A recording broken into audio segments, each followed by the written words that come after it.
Dubai में ना 5 तरह के बिजनेसेस बहुत तगड़े तरीके से चल रहे थे। सबसे पहले तो सारी दुनिया को पता है कि वो ऑयल पे डिपेंडेंट था, कि ऑयल वाला ही बिज़नेस सबसे ज़्यादा स्टार्टिंग से था दुबई में। तो जस्ट उसके ऊपर डिपेंडेंसी ना रहे, दुबई ने क्या स्टार्ट किया, सबसे पहले उन्होंने बिजनेस सेटअप शुरू किया वहाँ पे।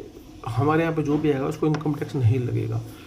अब इसकी वजह से वहाँ पे बिज़नेस सेटअप होना शुरू हुए। जब बिज़नेस सेटअप होता है तो फीस लगती है, 10 से लेकर 25,000 दिरहम तक फीस लगती है एक कंपनी को सेटअप होने में, और ये ईयरली फीस होती है अप्रॉक्सीमेटली, और हर साल रिन्यू होता है लाइसेंस। तो ये एक second line of business start हो गया वहाँ पे, जिससे दुबई की इकोनॉमी में काफ़ी ज़्यादा हेल्प मिली। थर्ड, उन्होंने टूरिज़्म को बहुत ज़्यादा बढ़ावा दिया, क्योंकि टूरिज़्म बढ़ेगा तो लोग आएंगे तो बिज़नेस और बढ़ेगा, बिज़नेस और बढ़ेगा तो बिज़नेस और ज़्यादा सेटअप भी होंगे बाहर से लोगों के।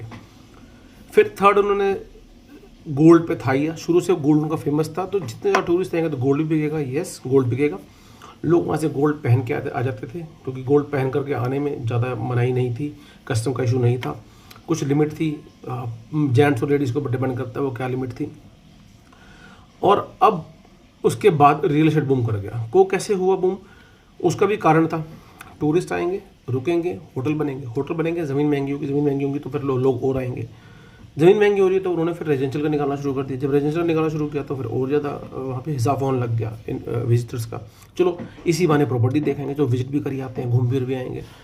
तो oil, business setup, gold, tourism और रियल एस्टेट। सबसे आखिरी में रियल एस्टेट पनप गया, तबाक इतनी ग्रोथ हो गई कि जो भी 7 स्टेट्स हैं यूएई की, आखिरी स्टेट जो बच गई थी रस अल खैमा, वहाँ पे भी डेवलपमेंट दबा के स्टार्ट हो गई।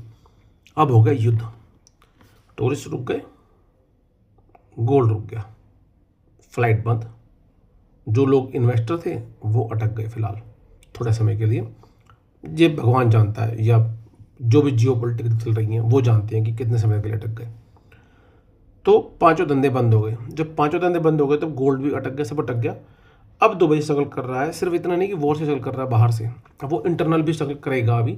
ठीक है, वो रिकवरी फास्ट करता है। दुबई के जो लीडरशिप है, वो जो लीडरशिप है वहाँ की किंगडम है, वो ज़बरदस्त तरीके से काम करते हैं, कम बैक करते हैं। बट कम बैक करने में टाइम तो लगते नहीं, कहीं भी छोटी सी चोट लग जाती है छोटी सी बॉडी में, उसको रिकवर करने में समय लगता है, भले ही कितनी मर्जी आपकी इम्यूनिटी पावर क्यों ना हो। तो अब आपने तय करना है कि आपने कहाँ बिजनेस सेटअप करना है, कहाँ पे आपको रियल एस्टेट लेनी है। चलो घूमने फिरने के लिए फिर भी वो रिकवर कर ही जाएगा। So thank you so much.